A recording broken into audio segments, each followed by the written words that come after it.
অনেক দিন ধরে ভাবছিলাম মোবাইলটা পাল্টাবো, কারণ আমার পুরনো মোবাইলের ক্যামেরা চলনসই হলেও ইউটিউবের ভিডিও আপলোড করার মতো ততটা উন্নত মানের নয়। তাছাড়া ওটা প্রায় 3 বছরের পুরনো হয়ে গেছে। তাই 35 থেকে 40 হাজার টাকার মধ্যে একটা ভালো ক্যামেরা মোবাইল কিনবো ভেবে দেবাশিসের কাছে কিছু সাজেশন চেয়েছিলাম। তাই বলে দেবাশিস যে এই কাণ্ড করে বসবে সেটা স্বপ্নেও ভাবিনি। অশোকনগর গোলবাজারে অবস্থিত উৎসব মোবাইল শপে দেবাশিস আমাকে নিয়ে গিয়েছিল মোবাইল কিনতে। আর সেখানে আমাকে 1.5 লাখ টাকা দিয়ে কিনে দিল iPhone 17 Pro Max। এটা 12 মাসের কিস্তিতে কেনা হয়েছে, যেখানে মাসে দেবাশিসকে দিতে হবে 12,499 টাকা করে।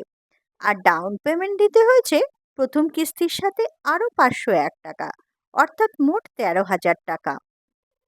বেচারির উপর অনেক চাপ বেড়ে গেল, কিন্তু খুব খুশি হয়েছি বিশ্বাস করুন দেবাশিসের এই উপহারটি পেয়ে। মনে হচ্ছে যেন স্বপ্ন সত্যি হলো। Thank you very much Dev. Long live, be happy and stay bless always. Thank you very much.